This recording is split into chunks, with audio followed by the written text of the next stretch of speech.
aquesta, que hem de fer servir tot allò del que disposem tant a les administracions com als centres educatius i també d'activar tot allò que ens està oferint l'entorn, les famílies, la comunitat i tots aquells i aquelles que estan organitzats. Llavors, avui el que estem fent és una convocatòria a tota la comunitat educativa del Consorci del Lluçanès. El que volem és escoltar-vos, el que volem és que parleu entre vosaltres, el que volem és que hi hagi molt diàleg durant tot aquest curs per anar pensant, per proposar, per posar-vos d'acord, per connectar-vos. Us donarem diverses oportunitats per poder dir la vostra.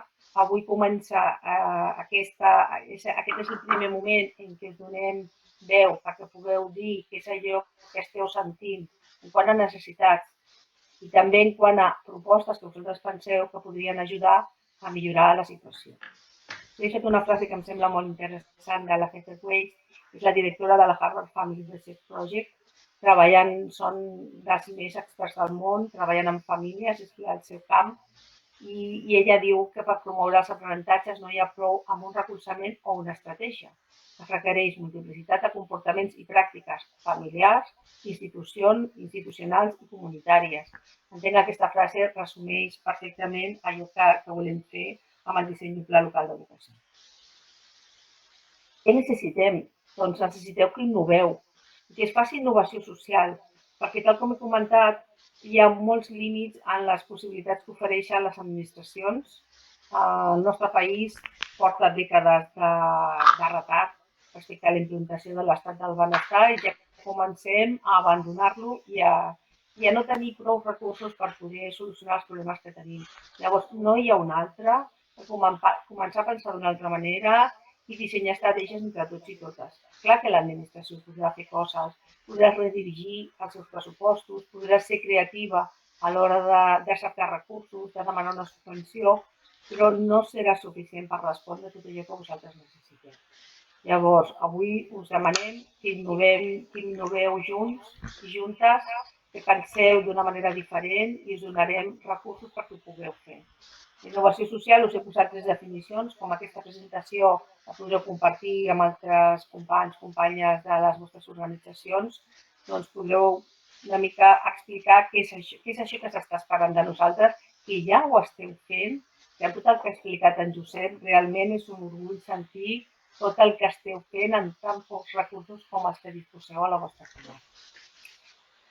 Una de les definicions de Frank Muller és que la innovació social són respostes a necessitats bàsiques que suposen canvis en institucions, portant a una millor inclusió dels grups exclosos en diversos àmbits de la societat, canvis en la dinàmica de les relacions socials, incloent-hi les relacions de poder. Aquesta és una visió prosocial que planteja la innovació social com una forma de solucionar els problemes que tenim d'integració i d'inclusió de tota aquella que ho necessiti. Stanford Social Innovation té una altra definició de la innovació social, diu que és una nova solució a un problema social que és més eficaç, eficient, sostenible o justa que les solucions existents, però el valor creat s'acumula principalment a la societat, en aquest cas a la vostra comunitat, en el seu conjunt.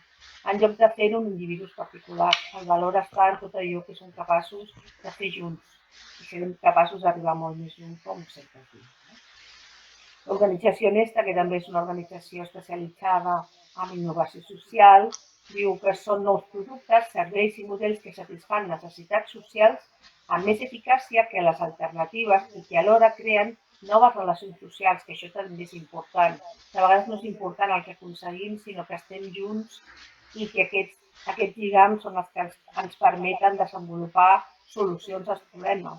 Realment, les ciutats educadores fan un focus específic en les relacions entre les persones i entenen que aquí està gran part del valor de la transformació que cal fer. Llavors, creen noves relacions socials o col·laboracions. Llavors, la innovació social respon a demandes socials no satisfetes pel mercat o per l'Estat. Ara us posaré dos exemples d'innovació social perquè veieu que de vegades per solucionar els nostres problemes no calen més recursos, sinó tenir la capacitat de, en un moment donat, solucionar certs problemes, però tots amb solucions creatives. Això és l'urinari de l'aeroport de Schiphol. A l'aeroport de Schiphol tenien un problema i era que, com sabreu, doncs els homes es pixaven fora de l'urinari. Llavors, algú creatiu que treballava a l'empresa de neteja, per evitar la quantitat d'hores necessàries per mantenir-los nets, garantir que poguessin estar nets i reduir també el cost, va pensar en una idea. Això negret que es veuen aquí a aquest inodor és una mosca. Només dibuixant una mosca i posant un cartellet que indicava que intentessin fer punteria en aquesta mosca, va fer que finalment, després de que la gent doncs, amb la gràcia aquesta d'apuntar la mosca ho comencés a fer, que es reduïssin moltíssim les hores destinades a la neteja dels urinaris i que estiguessin molt més nets. Us poso un altre exemple, curiós. Ara no recordo el país perquè fa temps que ho vaig llegir, ho vaig treure, però bueno, era la Índia, penso, estàvem fent campanyes de vacunació i tenien un problema i era que les dones no portaven els seus fills a vacunar. No era perquè no vulguin els seus fills, sinó que per la seva forma d'entendre les coses i les seves prioritats no pensaven que fos més important anar a vacunar els fills en lloc d'anar a treballar o anar a recollir, d'anar a treballar al camp, fonamentalment. Aquestes dones doncs, treballen en entorns agraris. Vam pensar en una solució i aquesta solució va ser la de regalar 1 quilo de llegums. I aquí teniu els resultats. Els resultats són espectaculars gràcies a aquesta estratègia. Doncs com aconseguim aportar, com aconseguim incloure i portar les nostres campanyes de vacunació a persones que estaven lluny. Es va fer d'una manera molt senzilla i va ser a través d'aquest quilo de llenties. 2 exemples, una mica absurd, però que de vegades és el canviar el nostre punt de vista ens pot permetre solucionar alguns dels problemes. Tal com heu vist, aquí teniu el link al vídeo de ciutats educadores que us passarà la Mònica. Disposem d'una infografia on es resum què és el Pla Local d'Educació, que està a la vostra disposició i us el passarem. I el que faré serà una mica per sobre, us explicaré quin és el contingut perquè sapigueu de què va, però no m'hi posaré amb el detall, perquè avui farem la presentació que també volem aprofitar el temps per treballar i no dedicarem gaire temps en aquest temps. Què és el Pla Local d'Educació? És un instrument de govern local, o sigui, vol dir que és responsabilitat del govern que el posa en marxa, sigui un ajuntament, sigui un consell comarcal, sigui en aquest cas el consorci. Defineix l'horitzó a mig termini de les polítiques educatives locals al voltant d'un projecte educatiu comú. Què vol dir això? Doncs que inclou totes les polítiques educatives que hi ha en el territori, siguin d'altres regidories municipals, sigui en aquest cas de diversos municipis, i també inclou iniciatives dels centres educatius i de les organitzacions de caire socioeducatiu que teniu en el territori. Llavors el pla el que fa és com de paraigües i el que procura és enxarxar i donar coherència a tota aquesta feina i no es tracta llavors d'una planificació de l'àrea d'educació en aquest cas, sinó que és una planificació de l'educació que succeeix en el consorci del docent. Què és el que fa? Comença definint els objectius educatius locals, els quals, després dels diversos treballs que anirem fent tant amb la comunitat educativa com amb els tècnics com amb els polítics, acabaran definits.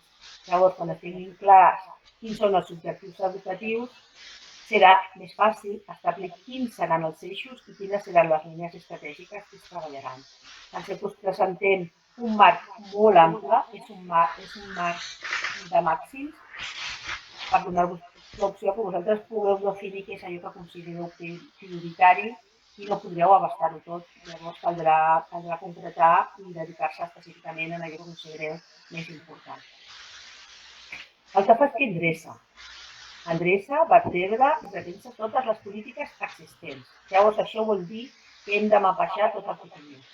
Llavors des de la Diputació som i estem sent una mica pesats a l'hora de demanar-vos dades, informació sobre projectes, programes, activitats, recursos, tipus de relació que establir entre vosaltres, demanar l'opinió de diversos col·lectius. Llavors, això voldrà dir que durant tot aquest primer temps de diagnosi us demanarem certa informació.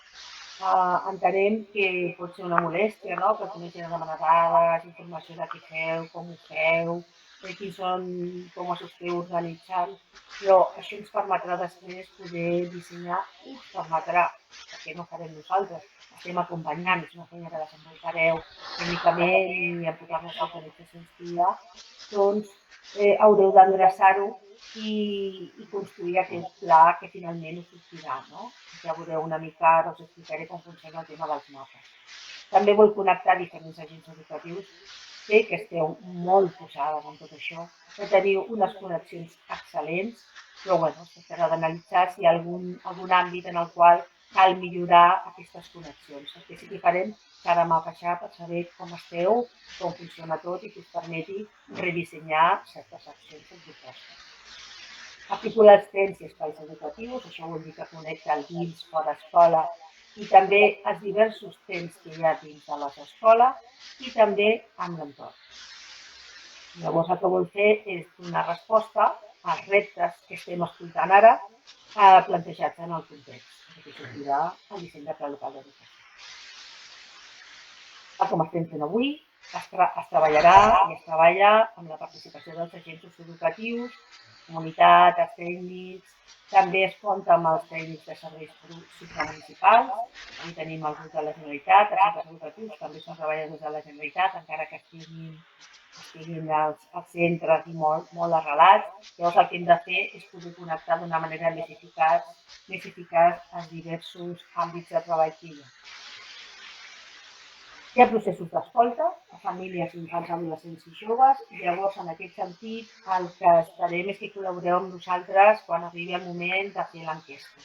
L'enquesta es dissenyarà molt a mida de la vostra comarca, la Mònica ja es ocuparà de definir què és allò necessari de saber, què és allò que hem de demanar sobre el futur, i necessitarem que tots col·laboreu, sobretot centres educatius, la SAMPA i tots aquells i aquelles que tinguin responsabilitat i que permetin fer difusió de l'enquesta en el moment en què estigui en marxa. D'aquesta manera disposareu d'informació rellevant i de valor que podeu fer servir tots i totes, no només servirà per aquell disseny de pla local, sinó que el que volem és que tota la feina que estem fent per fer aquest disseny pugui ser compartida en quant a dades, informació rellevant, i que pugueu també incorporar-lo a les vostres pròpies organitzacions.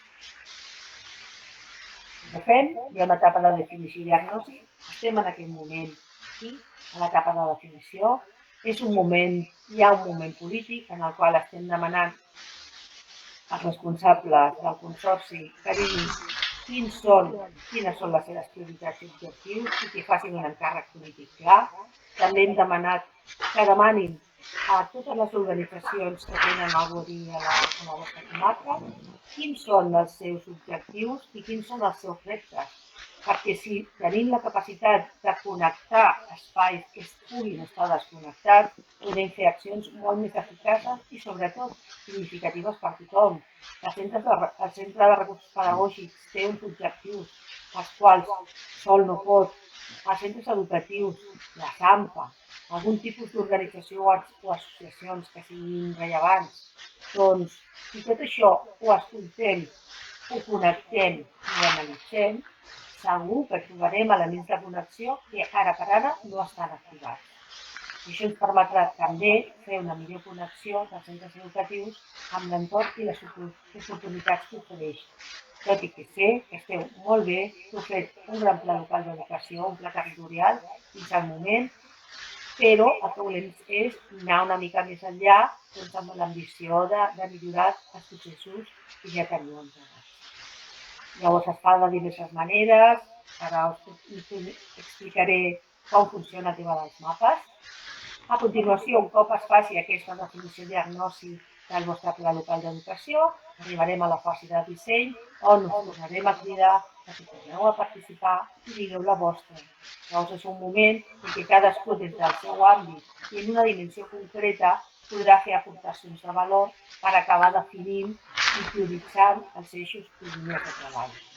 Tal com heu vist en el document, els eixos i línies de treball són educació al llarg i ample de la vida, ciutat educadora, governança i participació i competències locals, que és un espai d'organització interna a nivell tècnic per poder fer aquest treball transversal necessari que ens indica la legislació actual. És la nostra obligació com els locals fer un treball transversal. I com sabem que l'educació està arreu, és necessari que totes aquestes educacions que existeixen al territori puguin ser endreçades, puguin ser connectades de manera coherent per evitar duplicitat i per respondre als espais que puguin no ser atesos en aquest moment. Al final s'ha d'haver-hi tota una aprovació d'impuls, que és un espai polític que està sobretot al principi i també al final per fixar objectius i al final per acollir-los de manera ampla i consensuada, per dotar de recursos i per facilitar l'organització necessària perquè l'escola local pugui ser eficaç i funcional. Algunes característiques clau. Els plans territorials no són projectes educatius de ciutat. La gran diferència és que qui lidera aquest procés són els ens locals, no és la ciutadania. I qui impulsa posteriorment les activitats que resultin del disseny del pla local no serà la ciutadania, sinó que és responsabilitat de cada ens local coordinar totes aquestes accions. Això no vol dir que no hi hagi línies d'acció que siguin responsabilitat d'un centre educatiu, d'un institut, d'un centre de recursos, del CAP o de qui sigui. Però qui ha d'estar per sobre liderant i coordinant totes les accions ha de ser el vostre ens local, que en aquest cas qui lidera és el Consorci del Lluçanès. He comentat unes quantes vegades el tema del treball transversal. Per llei, els ens locals estan obligats a treballar transversalment. Estem obligats els tècnics que treballem a coordinar-nos amb la resta d'àrees per ser coherents. Llavors, hi haurà una part que toqui els tècnics que tenim avui de diversos municipis o del propi consorci, que el que hauran de fer serà connectar les seves accions educatives. També us demanarem moltíssima informació, perquè si no sabem què està fent cadascú, quins programes té, quins projectes, quines activitats, amb quines entitats es relaciona i quins són els encàrrecs polítics que té des de la seva pròpia àrea en matèria socioeducativa, difícilment podrem fer un disseny que sigui coherent i que tingui en compte tota l'educació que hi ha al consorci. I això és un eix clau, és molt difícil, és un dels grans reptes que tenim a sobre de la taula als ens locals, perquè és molt difícil coordinar, cada vegada el que falta és una mica connexió i el treball està fragmentat. Hem de lluitar contra la fragmentació i que cadascú estigui a la seva illa, perquè en els espais que hi ha entre cada fragment estan les solucions, estan els recursos i també les necessitats. És necessari connectar tots aquests fragments per construir un projecte comú. Haurà de ser un projecte raonable, no haurem de desitjar solucionar coses que estiguin fora del nostre abast, però és molt segur que amb un bon anàlisi podem solucionar aquests problemes. Hi ha participació, com avui, hi haurà diversos espais, diverses maneres, però la participació, una cosa que és important i que volem que tingueu en compte, sempre estarà oberta. A diferència del treball que es va fer en el disseny anterior del pla territorial, ara compteu amb la vostra tècnica, la Mònica Jofre, que és la responsable de l'impuls tècnic d'aquest programa i de la connexió amb la resta d'actors. Ja serà la vostra principal interlocutora en aquells espais on us trobeu amb ella. O sigui que aquesta participació té una dimensió que mai ha tingut. Aquest any estem fent aquest disseny de plans locals, és una formulació diferent on els tècnics i tècniques municipals són protagonistes, tenen tota la informació i tot el control sobre el procés. I això que permet que qualsevol espai de treball podrà ser un espai de disseny del pla local d'educació, un espai per pensar. I aquests són els espais més importants. No es tracta de fer una sessió un dia i una altra sessió un altre dia, perquè queden fora moltes veus, perquè queden fora moltes idees. I les idees van sortint en la mida en què els grups es troben i comencen a pensar en els seus problemes i en les solucions dels problemes. I no volem perdre res d'això. Això avui, amb el document que treballarem, el deixarem obert perquè continueu fent aportacions. I ja anirem dissenyant de quina manera podem fer-ho per continuar escoltant. Cal la col·laboració institucional, per això també demanarem informació a la resta d'administracions que estan treballant perquè els ajuntaments s'estan fent càrrec de responsabilitats educatives que no són la seva competència, però si no fos pel treball que s'està fent des dels ens locals, difícilment es podria respondre de la manera, amb la qualitat amb la qual s'està responent a nivell educatiu. Llavors, entenem que els centres agraeixen molt aquesta participació, tant dels ens locals com de la resta d'agents educatius que estan en el territori i volem col·laborar amb vosaltres per facilitar aquesta connexió necessària. Llavors, també us demanarem informació per poder dissenyar plans i per poder posar-nos tots d'acord, saber quants infants heu detectat que necessiten suport educatiu i que no estan atesos, saber quins infants, adolescents joves necessiten atenció psicològica, per exemple, necessitem saber com estan anant els resultats per dissenyar aquelles estratègies que moltes d'elles hauran de ser molt creatives perquè no disposarem dels recursos per solucionar els problemes.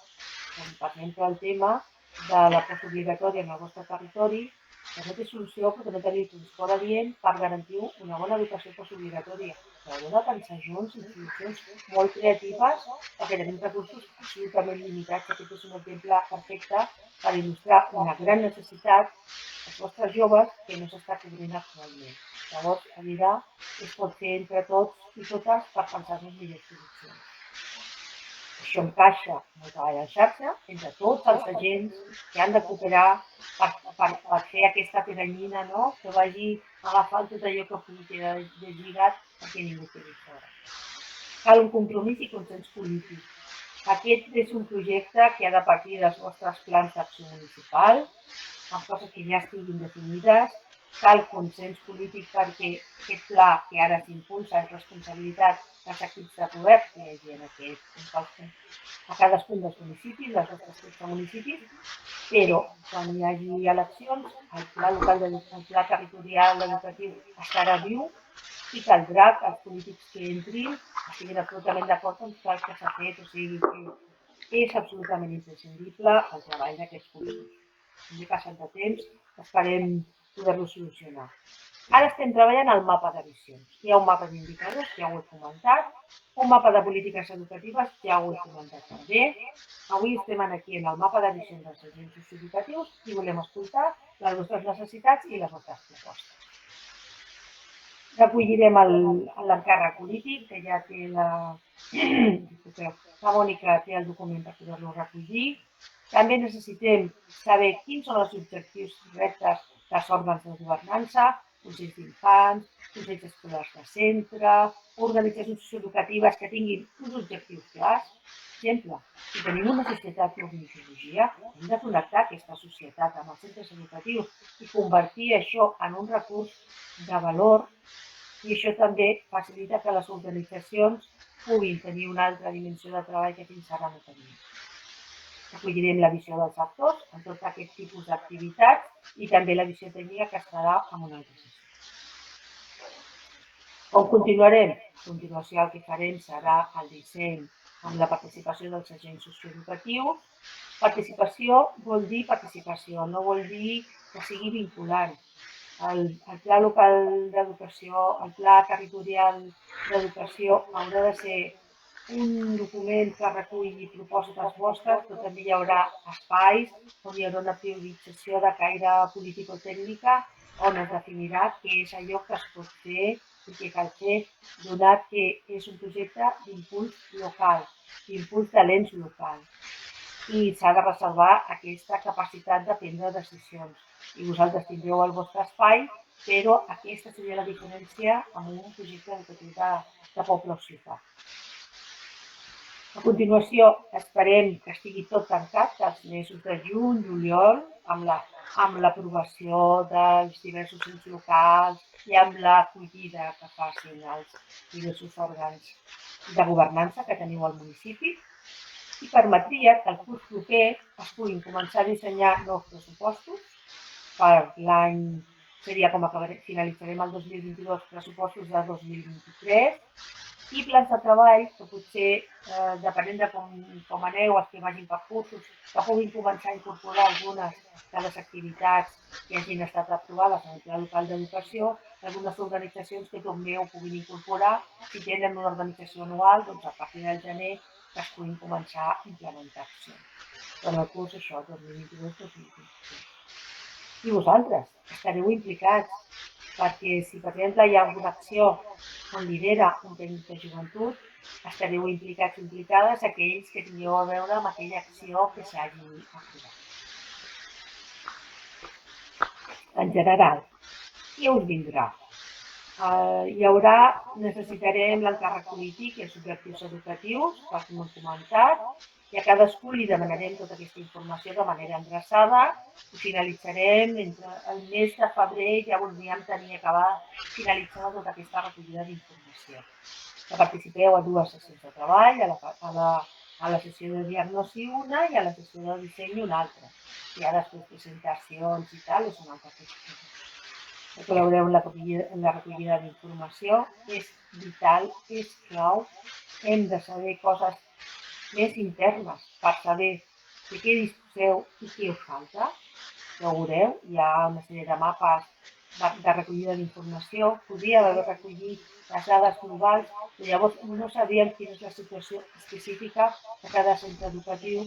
Per això ara estem demanant dades directament als centres en lloc de baixar-les de l'IDESCAT o baixar-les de la pàgina del Departament d'Ensenyament, de la pàgina d'Estadística. I col·laboreu amb les enquestes.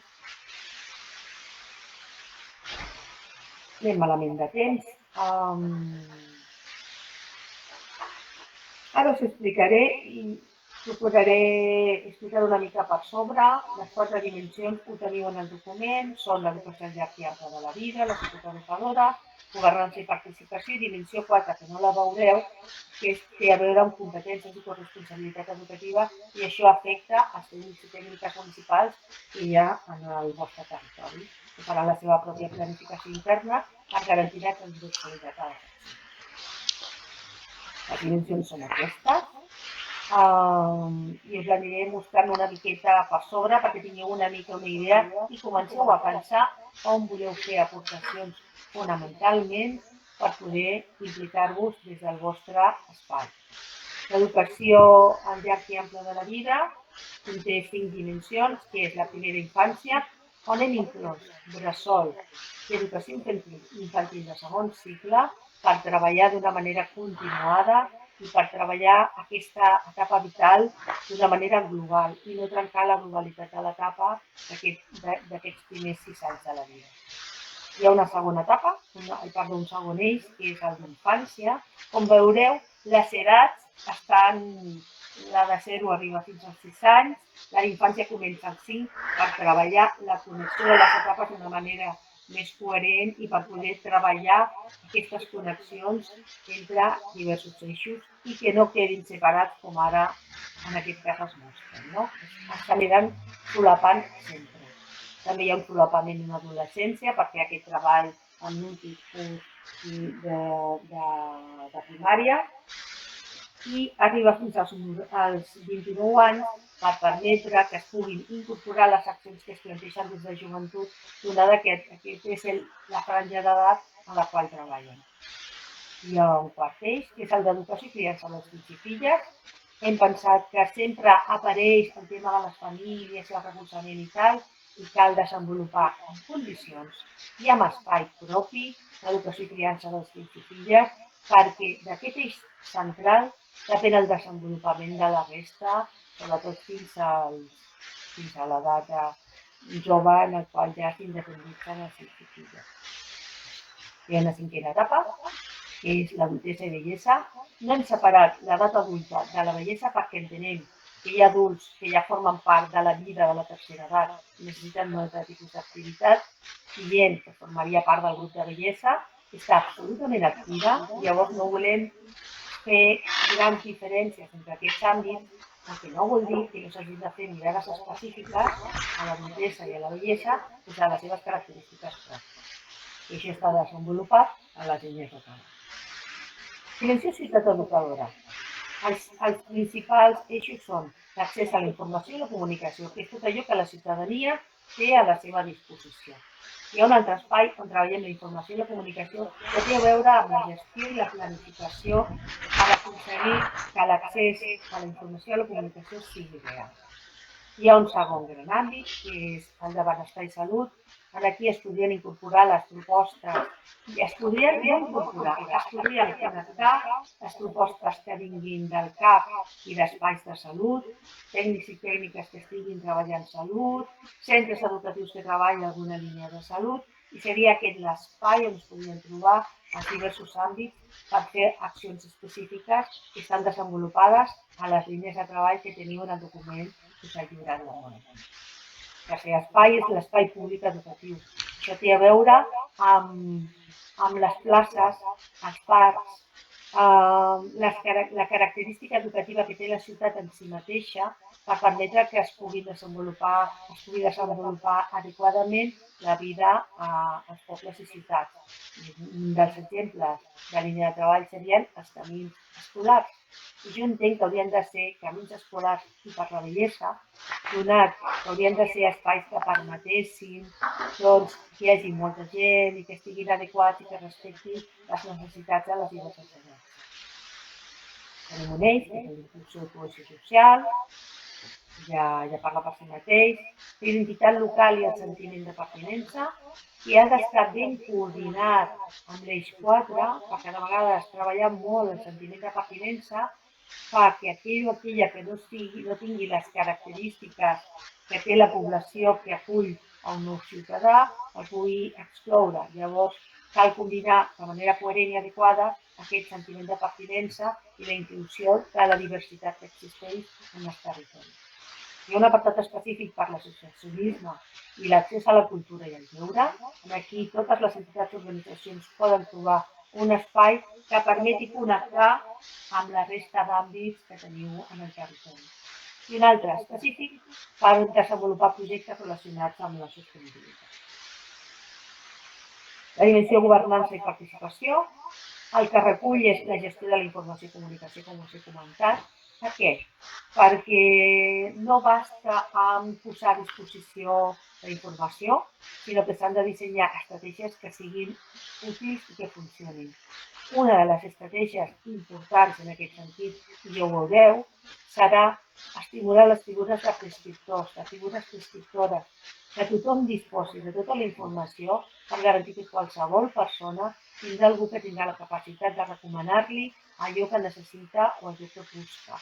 L'administració sou força incompetents a l'hora d'arribar a tota la ciutadania, llavors cal cadascun dels ciutadans, especialment aquells i aquelles que ocupen un lloc rellevant i que poden prescriure algun recurs, alguna oportunitat, que poden dir on són serveis socials, que podrien demanar un ajut, on poden anar a estudiar català o trobar-se amb altres persones i formar part d'una organització o d'una associació.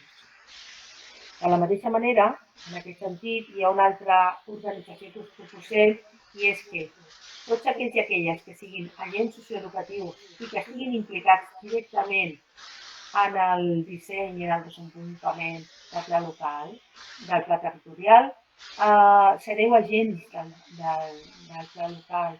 Haureu de ser persones amb informació de qualitat sobre el que s'està fent, qui ho està fent, per garantir una connexió que té una altra llei.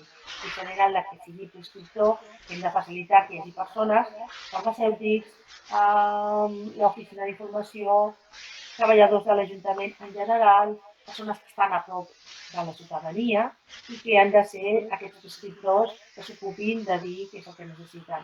Vosaltres sereu agents, cadascú i cadascuna, del pla territorial del Lluçanès. En un altre espai es dissenyen estratègies relacionades amb el treball en xarxa, els espais de governança s'analitzen i es revisen, processos escolars, processos de ciutadania, tot allò que tingueu en el territori s'ha de llistar, s'ha de conèixer quins són els objectius que es proposa i si hi ha propostes de millora per millorar la governança interna. En aquest apartat 4 desenvoluparem la participació ciutadana. Els plans locals no comptaven amb tanta participació com aquest any hem incorporat i és un objectiu nostre. I després hi ha un espai on s'ha de fer el seguiment i avaluació del ple, el punt 5, l'eix 5, perdó, que és més intern i té a veure amb garantir que funcioni adequadament. Són petites eines que dissenyem per fer seguiment i que sigui acurat encara més.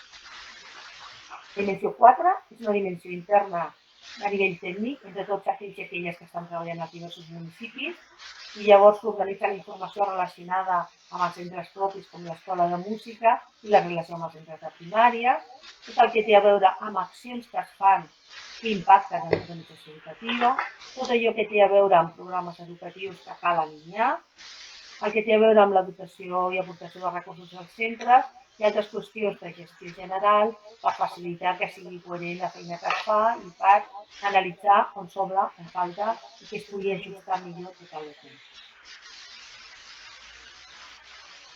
en l'activitat, les instruccions són: disposeu d'un document Excel, que ara la Mònica us